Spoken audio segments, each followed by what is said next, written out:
Al. We are back in the swing of things here in the new year. And, we had a big December where we had everything planned out. We basically kind of had the first couple weeks of January planned out as well because it was just, hey, here's some big things we didn't get to talk about in December. And now it's time to play a little bit of catch up. As we have like a month and a half of stuff that, we can talk about. Nice. Stuff that we've done, we've played, we've watched, we read, all that sort of things. So let's do that today here on episode 162 of the Season Checkup OVA, a podcast where we have conversations about video games, anime, manga. Hello, I'm Jared, joined as always by Doc Al and Ladium. Hello. And we're gonna talk about a lot of stuff today. But we're going to be this is a very chill podcast. It's going to be just very, as let me say this as eloquently as I can, just going to be shooting the Nice. Nice. This is technically a grab bag, probably what it'll go up as. But we're just going to talk about a lot of stuff. And it's not like we're going to go super in depth into a lot of stuff. Nope. But it's just, here's some stuff that we've done and played and read and watched What we think over the last month and a half, 2 months. So we're just going to chit chat about it. So let's dive right into that. I don't have a bag near me, so I can't make a bag sound. Just imagine I'm in a bag, rummaging through it to pull out our first topic. I don't have a bag either. Oh, look, I found it. Well, he always has a bag. It's true. He's got to have his bag so he can make noise and lay on it and get lost in it. What's the first thing you pull out of the bag? I played that Pokemon. You did play that Pokemon as Ruby. As Rube.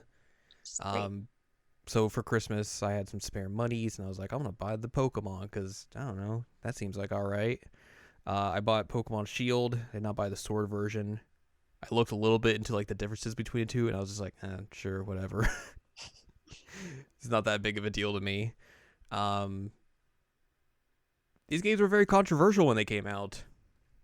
Really? Well, because of all, like, the whole... Excuse me, let me get this out of the way. Because of Dexit... Oh, God, right. Right. The whole thing where Game Freak was like, yeah, we can't bring all your Pokemon in from the other games. And everyone was like, whoa! Which, Shocker. like, I People genuinely do not give a shit about because I never do that. Like, I just play all those games fresh, and that's just, I don't know, that feels like the way to play those games. Like, I get, like, people are being mad attached. On the internet? What? I know. Like, I get people being attached to, like, Pokemon they've had since, like, Red, Blue, and Yellow, coming all the way through all those games, but just at the same time, it's like, I don't care. Yeah. Doesn't bother me. And then people were like mad about just start nitpicking all this bunch of about the game. So it's like, of course, people were mad about it and found new ways to get mad about it. Essentially. So I played that game. Yeah, also known as the internet. I played the game. I played as Ruby because they did a little comic thing in one of the Love Live magazines where Ruby got the Pokemon game for Christmas, and I was like, that'd be funny if I can make Ruby and Pokemon. And you could make a pretty decent Ruby and Pokemon. She looks great. Yeah. She does her Rubesty.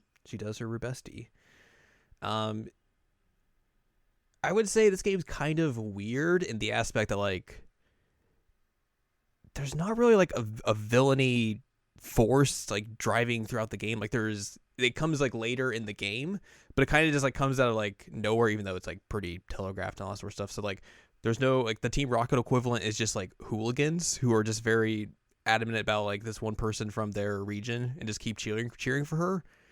So it's, like, be annoying. Like, that's about as bad as they are. Which, like, it makes sense because, like, this area that this Pokemon takes place in is basically, like, England.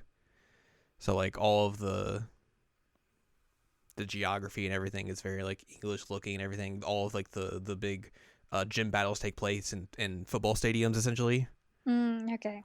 Which is a really cool visual, and, like, it makes a ton of sense, like, that would be a thing that they would do in the Pokemon world. Like, we're gonna sell out stadiums and have Pokemon battles. Like, why wouldn't we? Like, that's a thing they do in the like the original anime. That's a thing they do in that, and like I feel like that hasn't really been a big thing in those games. Granted, I'm like a very casual player of these games. Like I will say I haven't played all of them.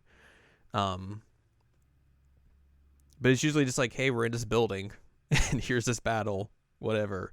Um, they do some really cool things as well, of like the music, where like, when you get to like the last Pokemon for a gym leader, and you get to like Dynamax them, which Dynamaxing is like you make your Pokemon very big into the size of the stadium. Whoa, Um, what? yeah, it's very big. He Big big. Pokemon. Yeah. Like the music will have like fake crowd chanting in the background, which is actually it's really neat. No, it sounds it. Of course, like it doesn't have it's not realistic in the fact that like you're not hearing a bunch of racist chants because you're in a football stadium, but Yeah. they had to cut some corners here and there to get there. Also in general, like that soundtrack is weird. Really? Like it's just weird in general, like in a kind of sense that like I like, but I don't know, like it just doesn't feel like a soundtrack you would hear from like a big game like this. Like all the music is just very bizarre sounding and everything. So yeah, like I think those are very cool aspects of it.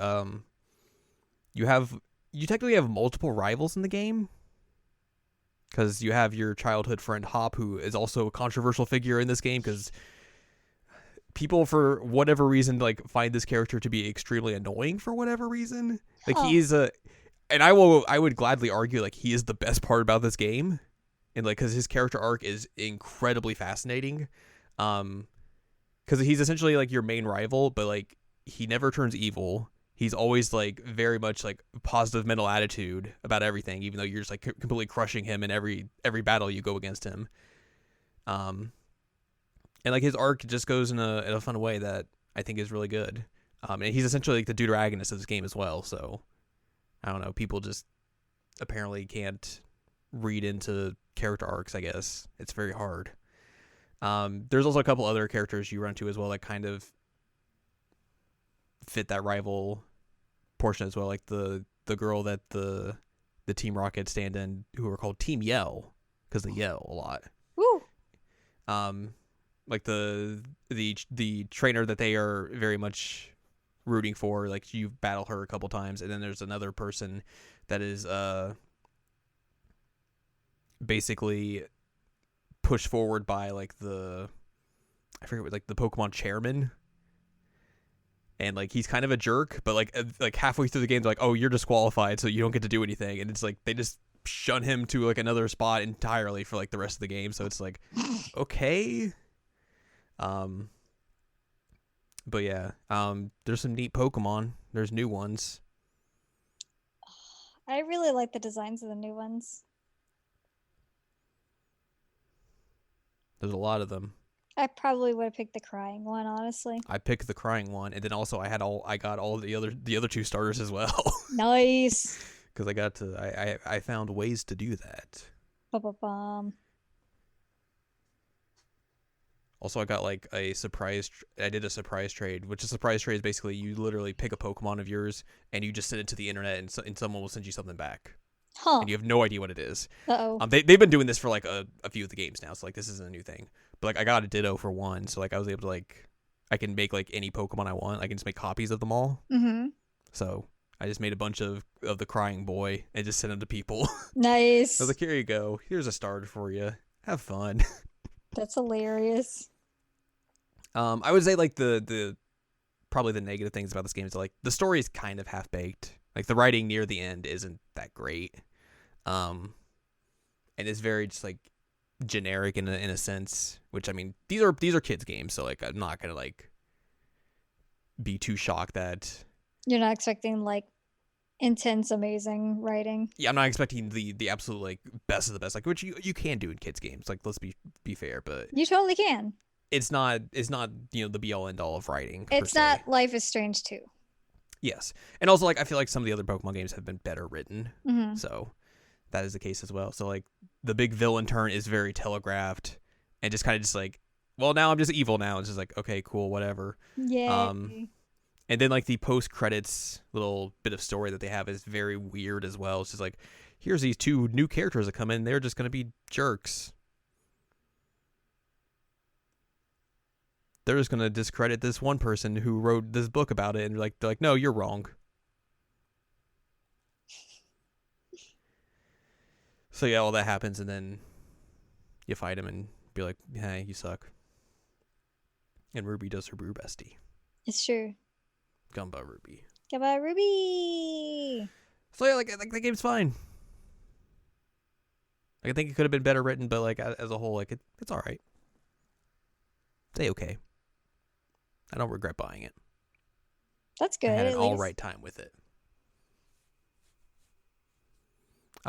I guess as well, there's like a one caveat. Like, parts of the game run pretty bad. In particular, is like the wild zones where you can kind of go in and like there's just Pokemon everywhere you can find. And I think in particular, like the reason like it runs very poorly in those areas is that like there's constant like weather effects that are changing in and out. There's constant like people popping in and out that you'll like see running about, and I think like those two things are just like very critical of like making that game or making that portion of the game just chug, because there's just like too much stuff is just happening.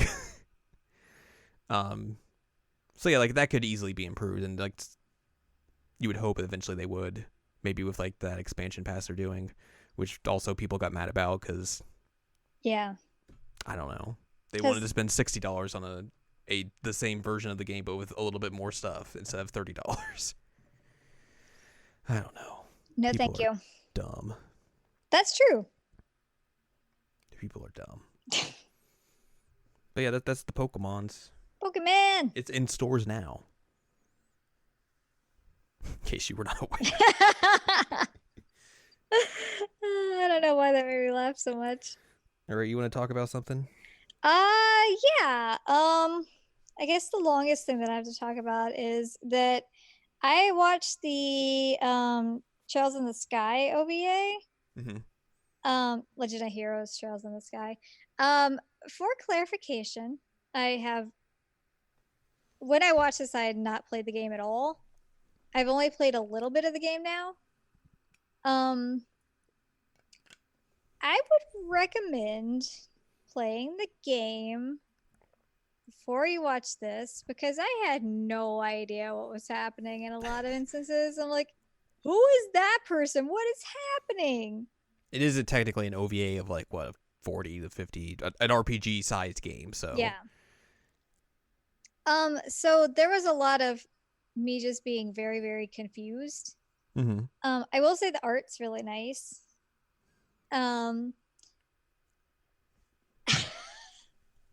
So it all starts like with this battle at a school, and you have like Shara, the whip lady. the whip lady. Who's like an A rank bracer, and you have Oliver there, and he's scared of everything. And you have Estelle, and then you have some other person that I don't remember her name. But they're fighting basically like this big I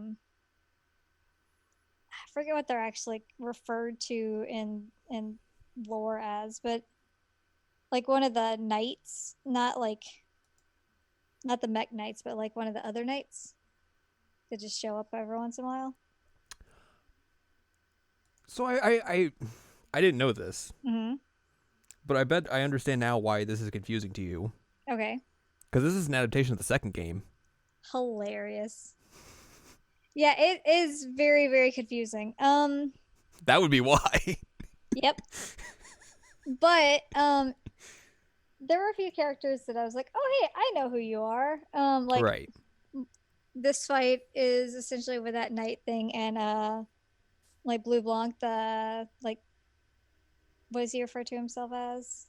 He's like some kind of phantom thief type thing, but yeah. He was just there.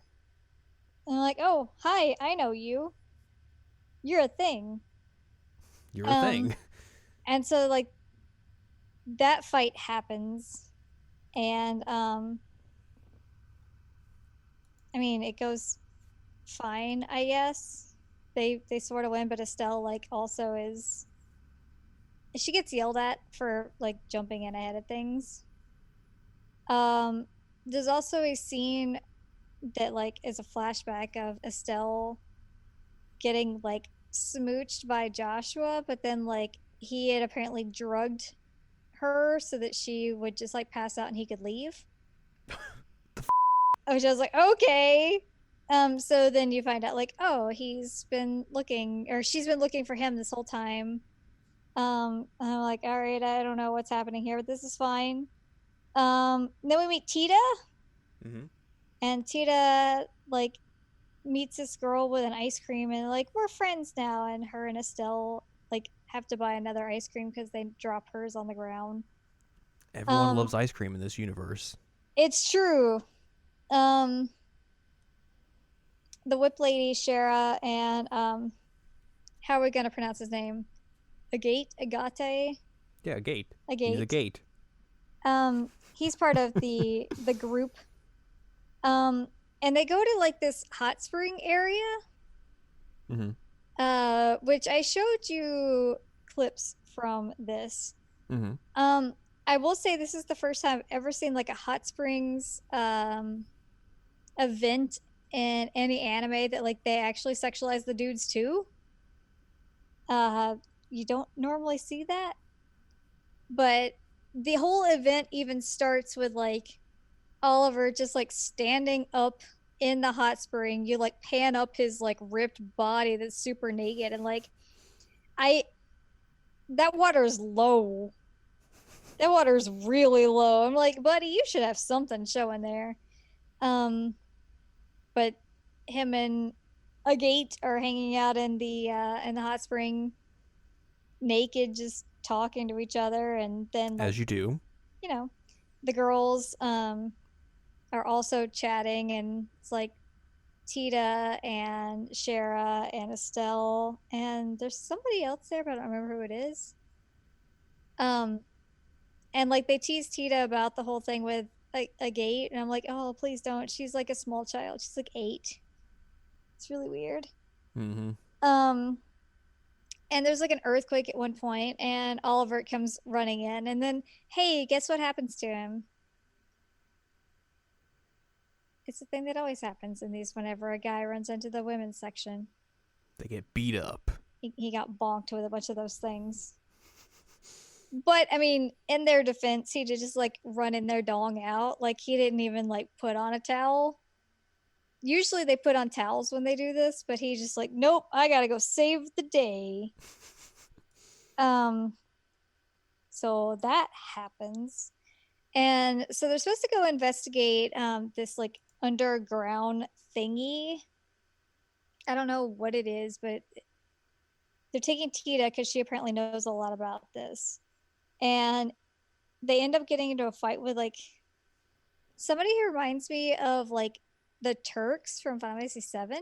Mm-hmm. He's like this tough guy in a suit who like beats the ever loving crap out of everybody. Like Shara, Estelle, Agate, like all just get completely destroyed. And at one point, it's funny because like Tita is with them, and Agate just like picks her up by the back of her outfit and like flings her up. Like I sent you that video too. I mean, it's just like a chuck, and she's like, "Oh no, what are you doing?" But he's doing it to like protect her, and they just get like the floor wiped with them. Like he destroys them. Um, but then hey, Joshua shows up and he's like, "I got this," and fights this dude, and completely destroys him in return. Um, and once that happens, then the girl with the ice cream from earlier just like falls down into this like cave area that they're in. I guess she like destroys the roof, but she has a mech. And she's like, "Oh, Heck hey, yeah. by the way, Joshua, I want you to come with us." And he's like, "No." So you find out she's a villain. How dare Da-ba-bum. she?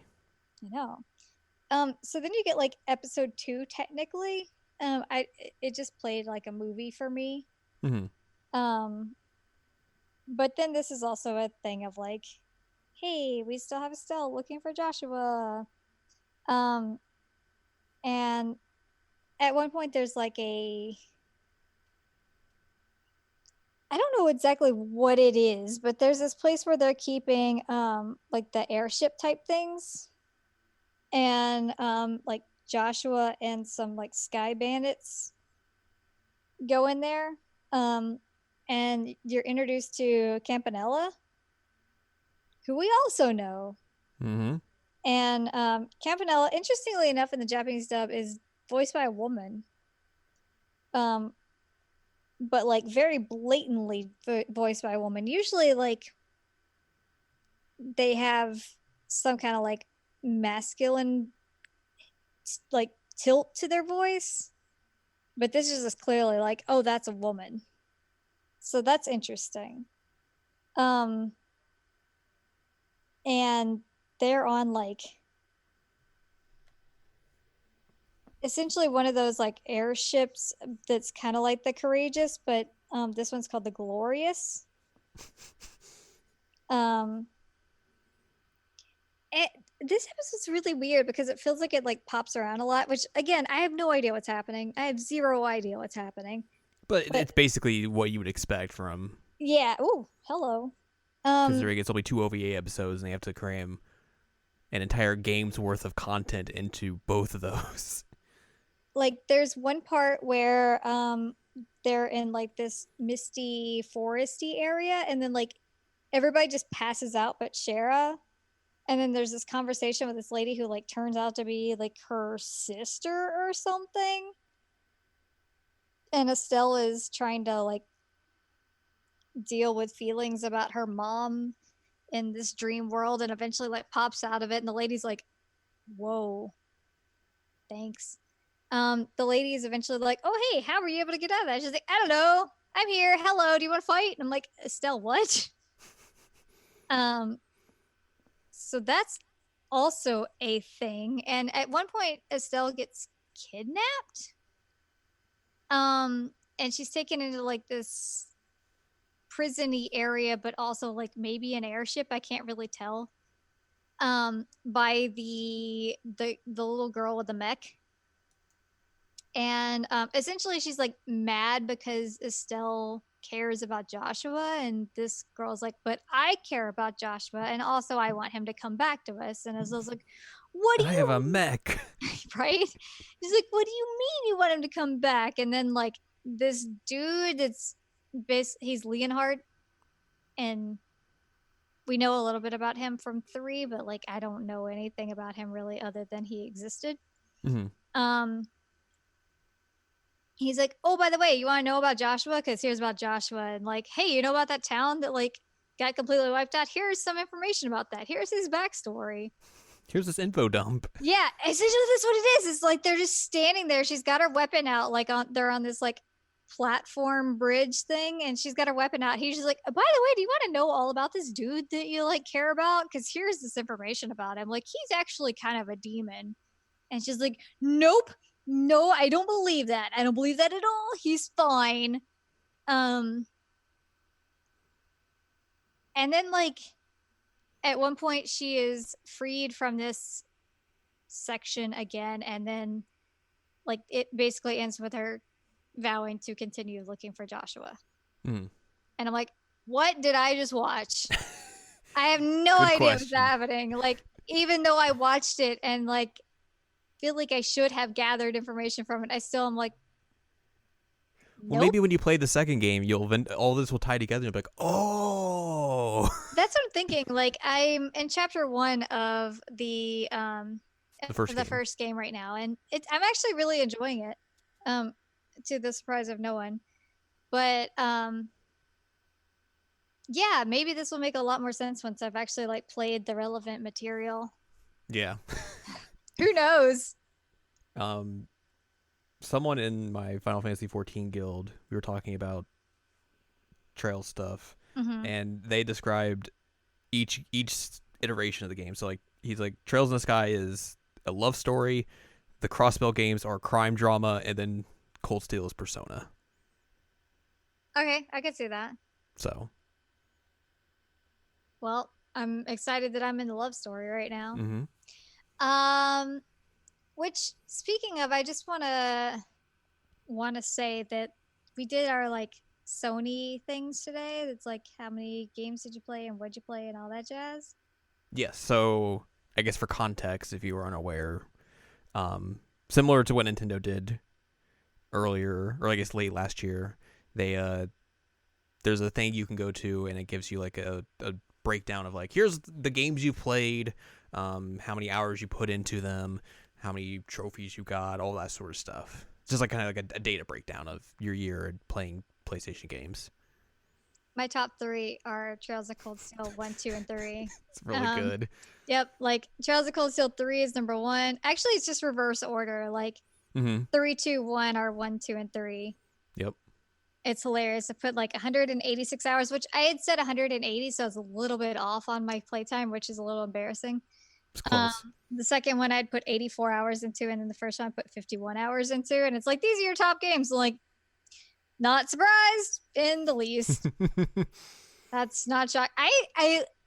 Okay, so I did expect 3 to be there. I absolutely expected 3 to be there, but I wasn't sure what the other 2 would be. I mean, it makes sense because you played Cold Steel 2 this year. Yeah, I played all of them this year because of the re-releases. Oh yeah, you did buy both. You bought the first game release as well. So yeah, that would make sense. Yeah. And there wasn't anything else you would have played this year that would have matched those. I would have thought. Excuse me. Yeah, I thought maybe Final Fantasy VIII might come close, but Nope. nope. Cold Steel all the way. I did not have any Trails of Cold Steel on mine. Tragic.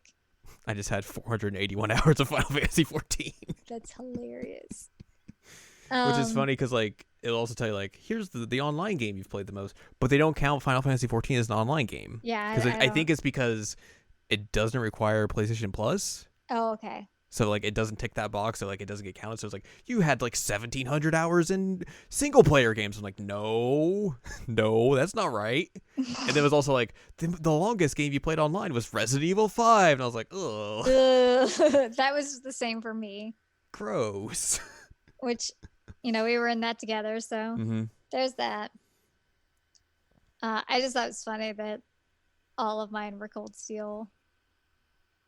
It makes the most amount of sense. It really, really does. It's hilarious. It really does. So maybe eventually I will be able to talk about Child in the Sky a little bit more in depth, but as of this point, you're just confused. I'm just confused, and like there were some naked folks who like, man, no, I'm surprised how they pulled that off. Confused, and then you saw some people you recognized, and then that's it. Basically, yeah. I'm like, I know who you are, and I know who you are. And like at one point, Oliver does something, and I'm like, yeah, that makes total sense knowing who you are. But just mostly confused. Sounds about right. Yep. What else is coming out of the grab bag? That sounded really bad. Oh my god. Yeah, it sounded really terrible. I'm sorry. It's like Donald Duck getting strangled. I read some manga. Hey, I did too. What did I get? Oh, I got the last portion of the Your Name Another Story manga. I did too. Which you also got. Yay. Which essentially just, is the adaptation of that book. So it gives a little bit more backstory of some certain stuff. Like, I think the big thing about this one is that like it gives a lot of backstory about her dad, Mitsuo's dad. So like you get like a lot of like just from his point of view of like what's happening in the story, and I think it's a good thing to have because obviously that isn't really prominent within the movie or in the other forms of media. So having that bit of story is very, very prevalent and makes it more understanding of like why he is the way he is now. Right, and we got some of that in the we got all of that in the novel version of the like Earthbound. But it was really cool seeing it like all drawn out and explained.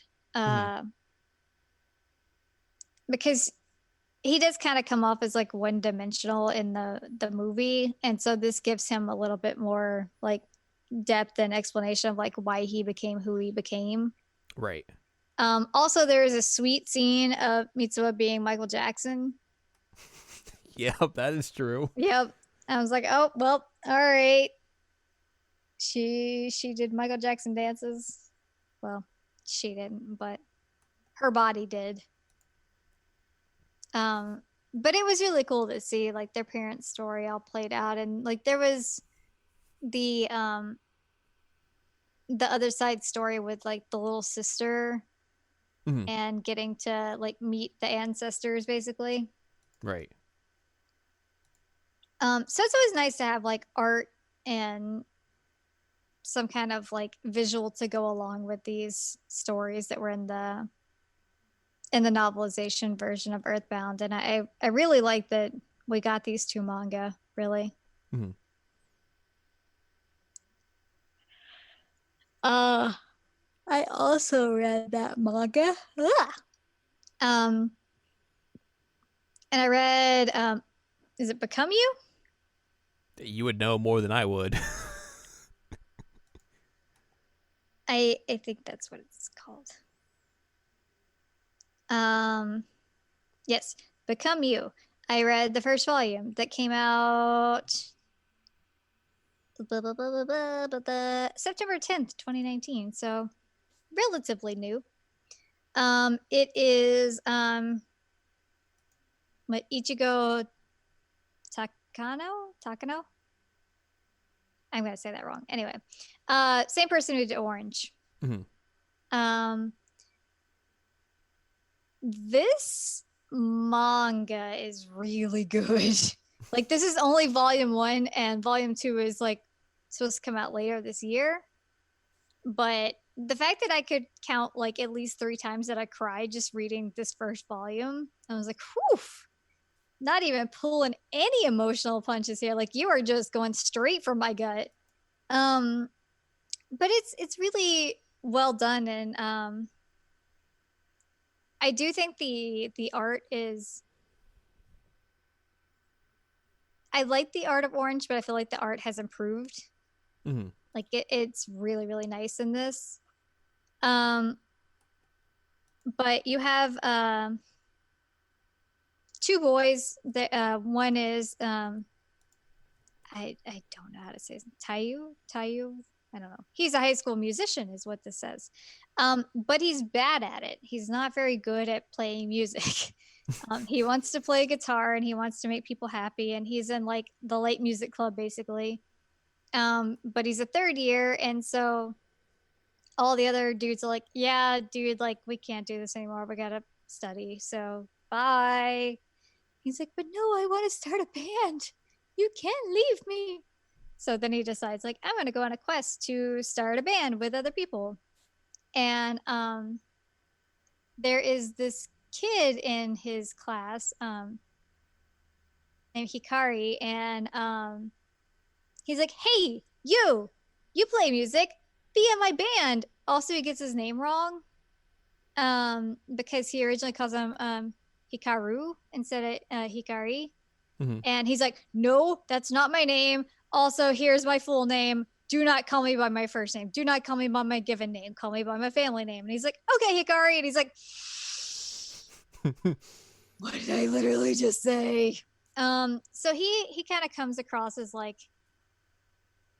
initially like your stereotypical like sullen. He has like dark hair compared to the main character's like lighter hair, and he just looks like tired and grumpy a lot.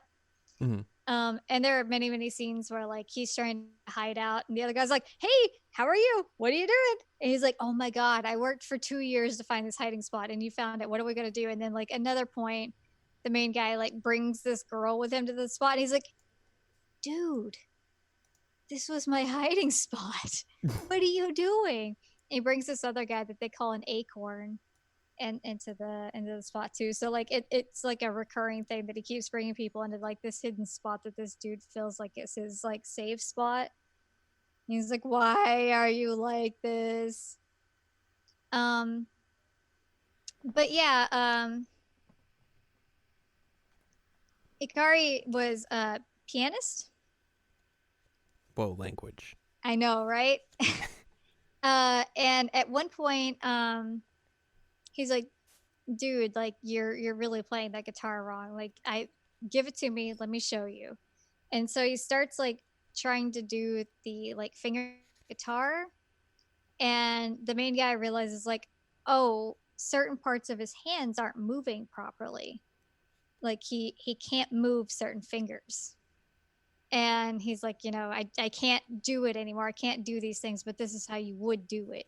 Mm-hmm. Um and so it becomes this story of like them like it's definitely like an opposites type manga, but the two of them are trying to figure out like, I don't want to give away any of the like big plot details because there's some really really good stuff in there.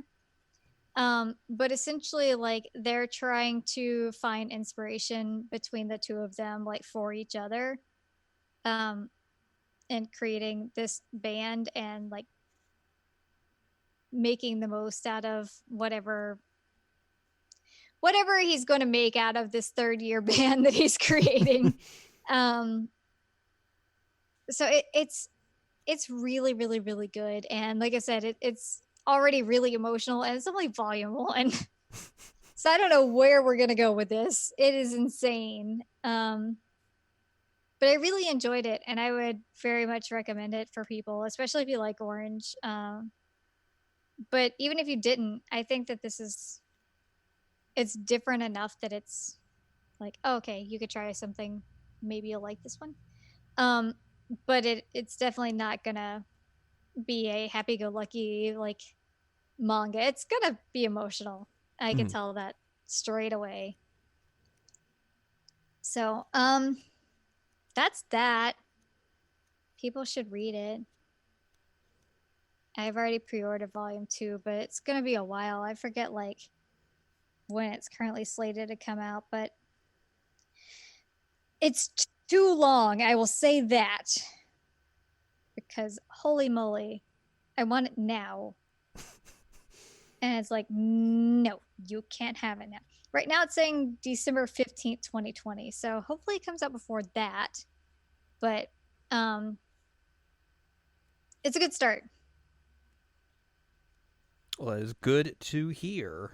Yeah, I'm excited. I also read another manga, What'd you read? the Love Live Sunshine manga. All right. If I read, I mean I looked at the pictures because it's in Japanese. There is actually an English translation of this. However, However, it's only printed in Malaysia. what? Yep. Okay, that makes So sense. a little bit tougher to get that. So there's only 3 volumes of this. So obviously not the entire story. The last volume apparently came out like in 2018. So I don't know if that's indication of if they're continuing on with the story or whatnot, but that is something to say. This is written by Sakurako Kimino and illustrated by Masato Oda. Kimino is the person who also wrote the Love Live manga. So basically just taking the team and putting them onto Sunshine. This manga is weird because it is not a one-to-one recreation of the anime story, which makes sense because this came out, the first volume at least of it came out in 2016, September 2016, and it began serialization in May of 2016, which I believe that predates the anime. So already like the stories are not going to sync up. And in particular, like obviously the beginning is still like Chika, she is enamored with school idols. She wants to make her own club and everything. But she doesn't go to Yo first. Nope. Because Yo doesn't show up in this until like the 5th chapter, and she shows up as just like, here's a classmate of Chika's. Weird. Just like someone who's not important. The first person she goes to is Kanon. Mm-hmm. Kanon is a very important character in this manga adaptation.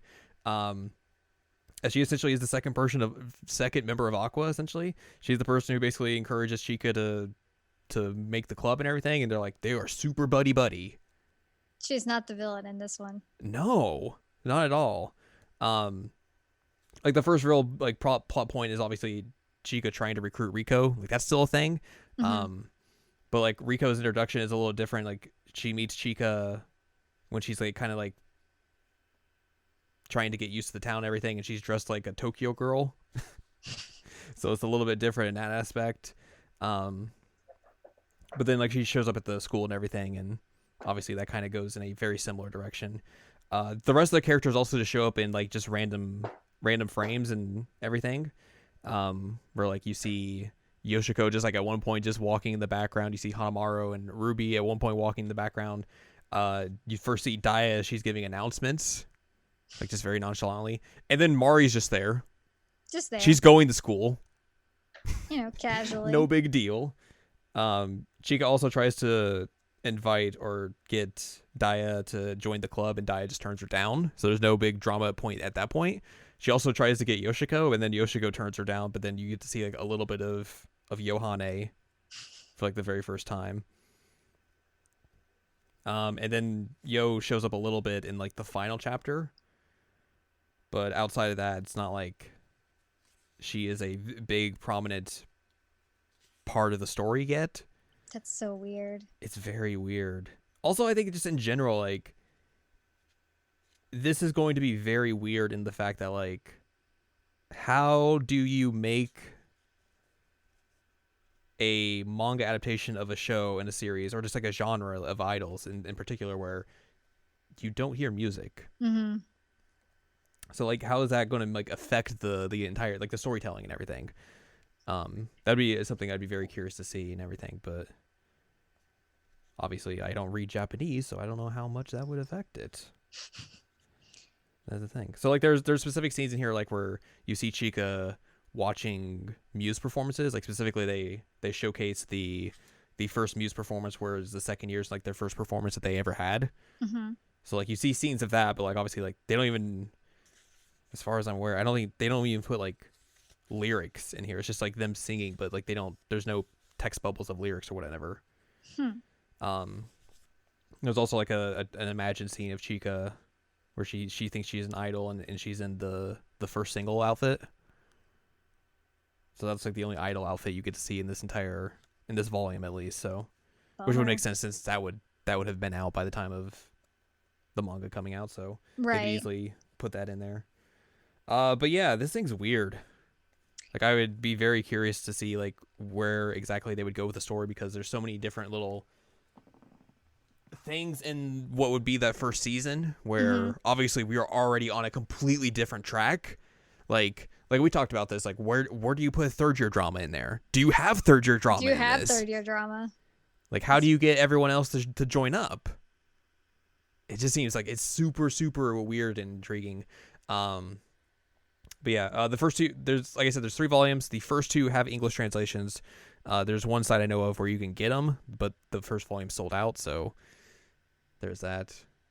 Also, I don't know how exactly price differentiations are between Malaysian money and US dollars, so there's also that. But yeah, it's weird. Like I think the translation for volume 2 talks about like Riko being this shy girl and Chika having to break her out of her shell to get her to join and everything. So it's just like, I don't know. It's weird. But like it's interesting that like they would go in such a completely different direction than what you would expect. But also like I said, like this predates the anime technically, so what else did they have? Right. Other than, the pre-anime stories and images and all that sort of stuff. So yeah, that's wild. It's very weird. So weird. But yeah, I got that because I was just like, I've been meaning to look into that. I should get that at some point. And I was like, all right, I'll get that. It is now some point. Nice. So let's do that. So yeah, Yay. it's a fun weird thing. I guess it's not exactly an alternate, but in news of like media that we have covered before and enjoy, but like this is a different side of it. I read the like other side novel version of 5 centimeters per second. And that was good. It was really good. It was cool because like it's still broken up in the same like 3 segments, like the actual like movie and the manga and all were broken up into. So you still have those sections, but the first section is completely from why am I blanking on her? Is her name Akane? Is that her name? You would know better than I would at this I don't point. know. It's upstairs. It's entirely from her perspective. So you kind of get like what she was thinking, what she was doing, how their relationship influenced her, um, which was neat. I liked seeing like what her thoughts on it were and like what she was thinking when certain events happened. Like you get to see what was going through her head the whole time, like while she was waiting for him to come on the train when it was snowing. Um, so like that was really really neat and gave like a different dynamic to the story. Hmm. The other two are more like in like dude's head and like getting more of his internal thoughts. I'm trying to look up like what the heck their names are. I'm so bad at names. Why am I so terrible at names? I'm garbage at them. I can never remember names. I don't understand why I'm so bad at it. Names are difficult. Names are difficult. Takaki? Takagi. Takaki. Akari is her name.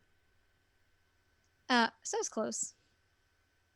Um, so they're all from like the last two are more like inside of his head and getting his actual perspectives on it. Like instead of it just being like, here are the events that happen. It's like here are Hmm. his thoughts throughout all of these events that are happening. Right. So you get a little bit more of like what he was feeling towards the surfer gal and the cosmonaut section, and a lot of what he was thinking in terms of like he was writing about his dreams and he was like writing out the text messages or emails and then never sending them, and like how he felt about moving out there, how he felt about like wanting to travel. Um, and so it gave a lot more depth to that character, which I mean, he was already a pretty well rounded out character, but like this gave a lot more of like, this is what he was thinking. And like, there are even parts of him in this that make him a lot more unlikable Right. than he usually is, but at the same time, it makes him a lot more human, which is really cool. And then the last one, his like adult relationships, because I know in the film you get like a very like drive by glance at like this is his current girlfriend and it's not working out basically. You get a little bit more in the like manga adaptation of it, but in this one, like it goes further than that. You get previous girlfriends and like what happened with those relationships, why they didn't work out, um, and then eventually leading to the one that like we know from the movie and their breakup Hmm. and why that happened. Like it's weird in this book, like we're even with this kid when he loses his virginity. And I'm like, okay, well, I guess that Whoa. happened. Which that did not happen in the movie or the manga. But I think that like that part of the book is actually really fascinating because of the way that like he was thinking about it. Um, and it's also neat to see like his perspective on like that train scene, like the really famous train scene at the end. Hmm. Um, because there is some kind of like hope in there, which I don't know that I actually got from the other adaptations. He's like, maybe she'll turn around, maybe it'll happen. And maybe like when the train's gone, like everything will rise up and we can say hi. And then she's not there. And it's like, oh, okay. And then just like is able to move on. Hmm. But you do see like he's thinking, oh, maybe she will. You also get a little bit more detail on like her husband and who she married and how they met, what her parents think. So I mean, it's a lot more just like here's some depth to these characters because we only had like a little over an hour to tell the story. Hmm. It's really cool, and I really like that story. It's a very sad story, but I still enjoy it quite a bit. Um, so if you like 5 centimeters per second, I would say read this. It is quite good. Um, which I guess speaking of like Shinkai work, I read that not read. I watched that movie about like the kid in the like park garden area that makes shoes. Oh, the Garden of Words. Yeah. I Or wa- words. One of those two. yeah, so I did watch that movie and I didn't like it.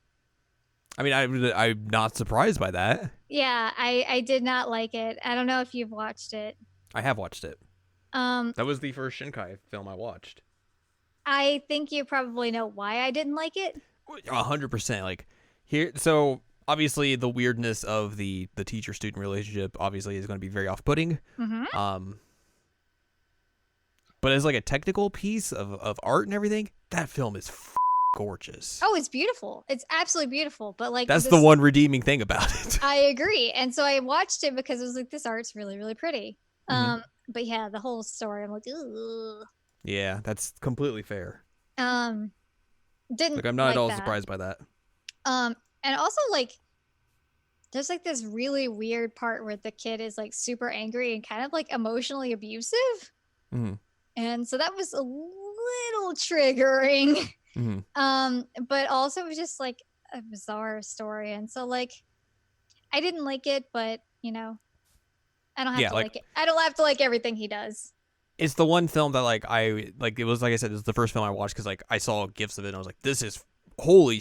This looks amazing. It's in terms of beautiful like art and everything. And then I watched it. I was like, this story's not that great. So yeah. it's like it's the one I've like not really wanted to go back to. Yeah. It came up on like a recommended film on Netflix, and I was like, I'll watch it, and then I did, and I'm like, ooh, it's pretty. Yeah. Which is worth mentioning that we're recording this on Tuesday. It will come out on Saturday, but on Thursday of this week, I will go see Weathering with You in theaters. I'm excited to see what you think of it. I'm watching the dub. So I will report back on what I think. I've heard differing things about it. Have you? Yes. Speaking of things one of us watched, this is something we will talk about eventually at more length. Whenever Netflix decides to vomit it up. Oh, I know what you're going to talk about. I watched the second season of High Score Girl. I haven't even checked to see if that's on Netflix yet. It's not. Have you been watching it to make sure and like tell me? I mean, I would know. I would see it somewhere and be like, "Hey, Al, it's on Netflix." Okay, please. But it's Netflix because so they're gonna like hold it hostage until they decide. Oh no, we can throw it all up at once. Jerks. Netflix is dumb. Jerks. It is a much shorter season than the first one. I think it's like 9 or 10 episodes, something like that. But it does a fantastic job of like giving you the final pieces of that story. Like it does a really good job of adapting all of the various pieces of the manga specifically, throwing in just weird game stuff in there as well because of course that's what it does. And yeah, it's very good. It is just continues that story, continues that adaptation very well, and wraps up the entire story pretty well. So it's one of those things where like if you were looking forward to it, like it's going to do what you want. I am looking forward to it. Yeah. Yay. So yeah, we will. Like I said, we'll talk about that at length whenever you get the chance to watch it. But yeah. it's very good. Yay.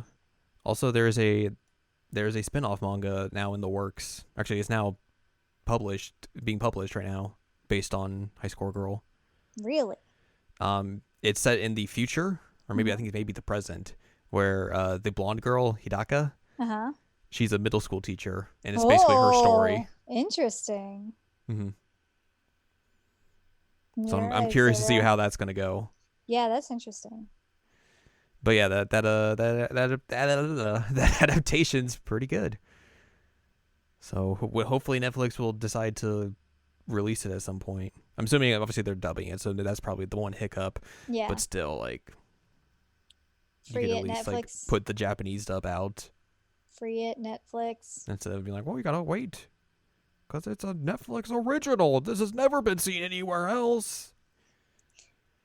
Oh no. Dumb. So yeah, there's that. I've also watched like just a bunch of new anime as well. Yeah. Oh, go ahead. I was gonna say I went through like a streak of watching some stuff that I don't know Let's if talk we've about actually some talked random about stuff. it or not. I have no Um, idea if we talked about it. Yeah, that's what this episode is. We just talk about stuff. Yeah. Some of us at work have decided since we're not going to officially do it, but we are doing an unofficial rewatch or I guess watch through of Naruto Shippuden now. Oh whoa. So we have started that. We're doing like an episode a day essentially, so it's just like very easy to get through. Yeah, that show starts off really good. Like it kicks you right back into it. It's like obviously it's weird because like that show literally picks up a week after the end of original Naruto. Like they just go straight into Shippuden. But it does a very good job of just being like, here you go. This is the main story is back in action and you are back in it. They do like a little bit here and there of like just some like flashbacks here and there because like just kind of like remind you of like, oh, this stuff happened. But it's really good, just like jump starting you right back in the action. Which if you had been watching this weekly, it had been like a year and a half of watching filler, so it would have been a fantastic relief of just being like, oh my god, good story's back. Oof. Thank goodness. But yeah, we're 14 episodes in, and it's been fun so far. Yay! I'm glad they're Even though, having like, fun with it. 500 episodes. Ugh. That's a lot. You're gonna be at this a while. Yeah, and then also just getting into some of like the new stuff that's been for winter 2020. Watching a bunch of stuff actually, which is surprising. I'm continuing Ahiro no Sora, which is a basketball anime. The first season or the first half of the season had the opening done by the Pillow, so it was very nice to actually be able to enjoy a piece of music by them that wasn't tied to a very terrible piece of media. Terrible. Terrible. But yeah, it's the basketball anime. You kind of know what you're getting yourself into. Haikyuu is back. It's a volleyball anime, and it's very, very good. So I'm excited to see that. Also, I've been reading the manga of it since it went off the air. So, like, I know exactly what's happening, what's going to happen in this. But, like, I'm excited to see everything animated in it. Room Camp is a short-form version of Laid Back Camp. It's kind of like a bridge to the second season of it. And it's just, like, 3-minute episodes with those characters. And I'm like, this is totally fine. Very chill. The standout show of the season so far is probably Keep Your Hands Off Eizouken, which is like this it's so strange and bizarre and weird. Just like the animation style and like the artwork and everything. But essentially it's like this group of girls who want to make anime. And like they're very much into like the animation process of it. So it's like a little bit different than something like Shirobako. I was like, oh, you mean Shirobako? No, it's a little bit more different than that. But like it's super just weird and bizarre. But like it's really, really interesting and easily has been like the standout of the season thus far. I should watch that maybe. Yeah, it's weird. I'll give you that. Sometimes I'll like weird. Yeah. There's still some other stuff I need to get into. Like I want to check out the Madoka Magica side story anime that just came out and see how that is compared to the original and everything. And then a few others. There is a show called 22/7, which obviously it's the Japanese numbers and everything, but it's like an idol anime and it's done by A1 Pictures, but like looks really fantastic. It is technically out now, but I think Crunchyroll's getting it like a month delayed, so I'll probably wait till it shows up there. Just interested to see how that is because I saw like a trailer for it and I was like, this is A1 Pictures? What? This doesn't look like A1 Pictures. This looks way better than A1 Pictures ever has done. There was something recently that we watched that was A1 that we're like, wow, they actually did a really good job with that, but I don't remember what it was. I could look it up real quick. I'm just so like brain dead at this point that I don't Persona remember. 5 the anime. No. No. Get out. Kaguya-sama. Okay, yeah. which that has a second season coming out Yeah, it does. Whoop in the whoop. near future. That's exciting. Um, but yeah, that's some of the anime I've been watching here and there. Um, we Talk about have some of the weird you've been watching. yeah. So we've talked about something similar to this at one point on the show. So it is kind of a tangent, but y'all are gonna listen to it anyway. I watched a Korean drama called Psychopath Diary, Mm-hmm. and it was hilarious. And the fact that I'm saying that a drama about a serial killer was hilarious is a thing. But it was really well done. I was not sure how they were going to pull it off because, like, I was looking at the art for it, which is live action, but they had like the like promo art. And I was like, is it supposed to be serious? Is it supposed to be goofy? Like, what is this supposed to be? Turns out it's supposed to be both. Um, but it was really entertaining, and I was like super hype every week. Like, all right, what are we gonna do? What are we gonna do now? It helps that like one of my favorite dudes is in it, and he's got really fluffy hair, and like fluffy hair is a weakness. Um, but like his acting is just phenomenal in it. It's really, really amazing, and like some of the side characters in it are just like so funny and so well acted. I'm just like, really? Um, Really? yeah, I was shocked. Like one of the characters, I was like, oh god, he's gonna be ridiculous, and he ended up being like one of my favorite characters. He's like this. I don't know what the equivalent of like Yakuza for Korea is, but essentially it's that. Like he used to be a leader of one of them, Mm-hmm. some kind of like gang, and then like at one point, um, the the main character like threatens him, and then he just decides at that point like, oh, okay, like you're my best friend, I defer to you, and he just follows around and helps him out the whole time, and it's hilarious. Because everybody's terrified of him, and just running around a super nice dude that like everybody is like thinks he's a pushover, and they're like, why do you have this like gang member with you? But then they all befriend him and think that he's nice, and it's true, he's a very nice dude. um it's kind of like a standard Korean drama in the fact that it's like 16 episodes, an hour long piece, so it takes a while to get through. Mm-hmm. But it's really worth it. I enjoyed it a whole lot. And there's actually no real romance in it. That's shocking. It is shocking because it's like, oh, it's a woman and two guys, so like it's gonna be like the first love interest, second love interest, like that's how they work. Mm-hmm. But there's no romance, and I'm like, what? Like I kept expecting it to happen, like, oh, when is this gonna happen? When's it gonna happen? When's it gonna happen? And then it didn't happen. I'm like, oh, okay. like they just became partners, really. And I'm fine with that. It's interesting. Anyway, it's a really fascinating show. So, if you're really into Korean dramas, like very few of you probably are, but like Psychopath Diary is really, really good. A plus would recommend. That's really all I've been watching, honestly. I guess before we wrap up, Mm-hmm. there was a few things we did together. Oh? We did another fantastic fun time of the Link to the Past randomizer. We did. We had a couple attempts at it because our first attempt was like a very normal run where, just get to the end. Yes. Basically. We got locked out of a few items, few key items specifically, and then got to Gan and it was like, oh, uh-oh. We couldn't get the silver arrows. No, so like we couldn't get the flute. So technically you can beat the game that way. Technically you can. It involves doing some spin strats, but I was not confident enough in myself to do that. So we restarted and we checked out one of the other modes that has been added since the last time we did a randomizer run, which is basically you go like 20 or 30 pieces of the Triforce has been hidden throughout Hyrule and the Dark World. And basically, once you find 20 of those pieces, you go find Shaw brother, who they He just insert hangs into out by this the game. castle. He hangs out by the castle. You give him 20 pieces of the Triforce, and he's like, "All right, cool, thanks, you did it." And And that's then the like game. you get the ending, everything's fine. Yeah.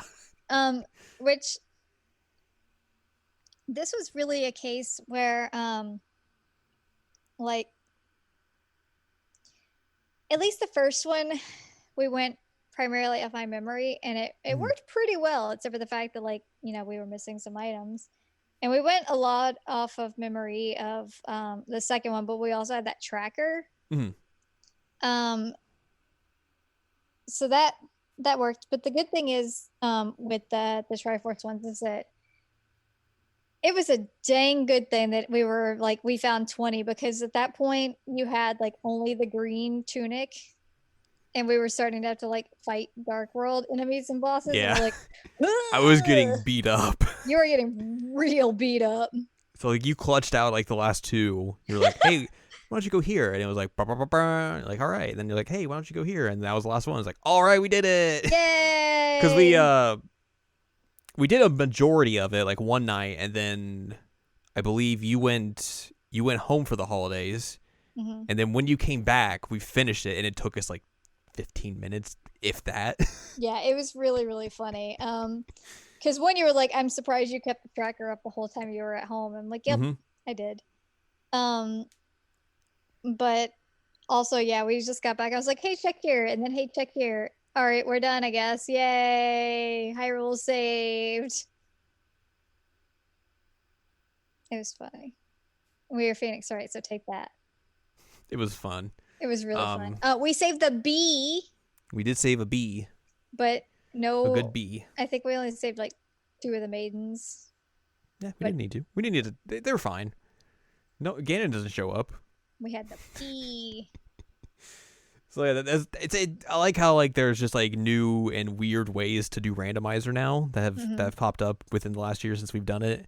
So just like here's a random mode where it's like go find 20 pieces of the Triforce. Sure. One other good thing that came out of this is that on our Sailor Moon sprite was switched out for Sailor Moon. We had mentioned this in Fangirl's Discord, and there is a fabulous person in there and also a fabulous artist called Catering Fears. And Fears was like, what if I drew Link in Sailor Moon's outfit? And she did, and it's beautiful. And I printed it out and put it on the wall in my office. And so that also came out of this randomizer. And it's good. Very good. Yep. So yeah, we did our yearly little randomizer run. Yay. Which I think it's a fun time.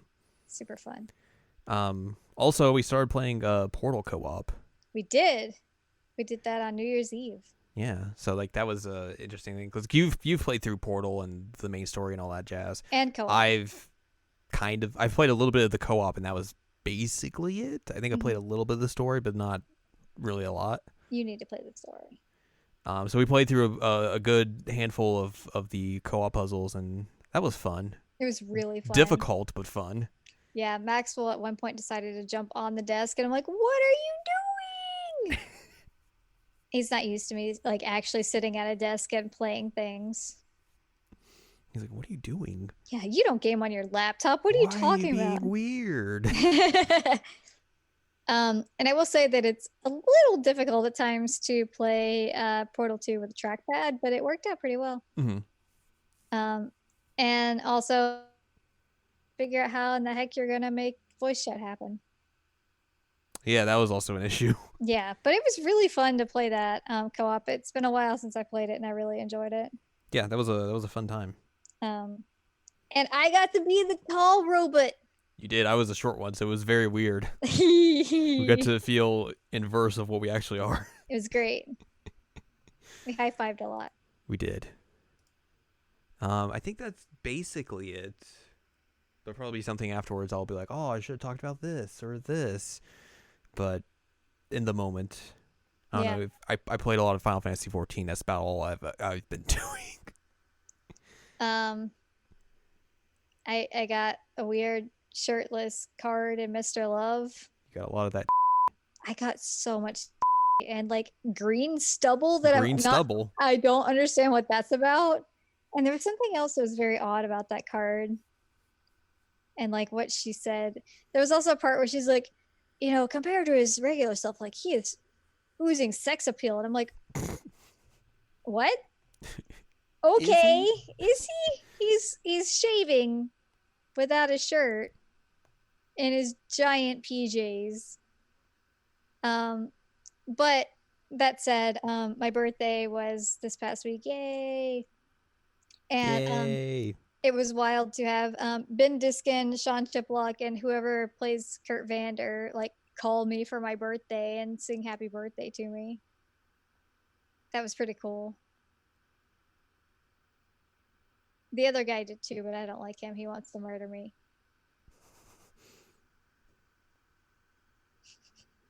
So that's Mr. Love. Game.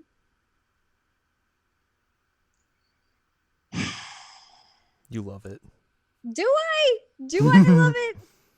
I feel like I'm in like this weird love-hate relationship with Mr. Love. Like I'm in too deep at this point. I can't just stop. Yeah, exactly. But at the same time, every time I go in, I'm just like, go. I'm so mad at you, Mr. Love. Although with my new phone, like I get the like banner at the top that gives all the like news updates and like weather and all, and they have some really funny news updates that I've never seen before. I appreciate that. There's like sometimes I'll take a screenshot of one of the like new cards that I get, and like one time there was the dude at the bottom, and then the news flash is like cereal toilet clogger found, and I'm just like, it makes it look like he is the cereal toilet clogger. Or cow on the loose. Cow on the loose. There's one about like, I don't remember if it's macaroni salad or potato salad, but like one of them led the cops to a criminal. There was like a trail of it. They're just really odd news stories, but very funny. So there's that. I'm still mad at myself for joining the Discord group. But I get those sweet emotes. I get the sweet emotes and I get so much free stuff. It's great. I use some of those emotes pretty regularly now. Well, there's your Mr. Love update.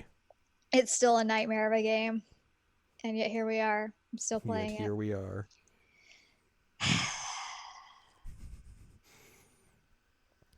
Well, I think that's going to wrap this episode up. Yep. Put a tie on the grab bag for now. Tie it up and throw it in the corner. I don't even think you can list all the things we talked about on this. You just have to call it a grab bag. Yeah, it's just grab bag. Assortment of topics. A bunch of shit. So if you'd like more from us, go to seasonlanguagecheckup.com or sac.cool. It's where you can find past episodes of this podcast and other podcasts like Season Language Checkup and Jared and Now Watch. You can also find columns and reviews on the site as well. If you'd like more from Anladium, go to anladium.com. She's got columns reviews. And you can follow us on Twitter, twitter.com/animecheckup. That's where we do the Twitters. And you can support us on Patreon, patreon.com/SACOVA if you'd like to buy us a slice of pizza. Yay! And get access to all of our podcasts early and unedited, and also some bonus stuff as well. Next week we'll, I don't know, talk about something. 3 things before we go, though. 3. Unrelated to this entire podcast. Number 1. 1, play Tokyo Mirage Sessions. It comes out yesterday. Play it. It's amazing. It's out. We may talk about that again. No excuses. 2. Don't be a fascist. True. Just in general, don't be a fascist. Also, don't be a fascist and be associated with my favorite Final Fantasy game, because F off. 3. Don't harass people on the internet. Also true. Don't do it. It's very bad. And it's really annoying, and it ruins weekends. Mm-hmm. But don't do it. Be kind to each other. Also, like, I know what I'm talking about. Thank you. She does.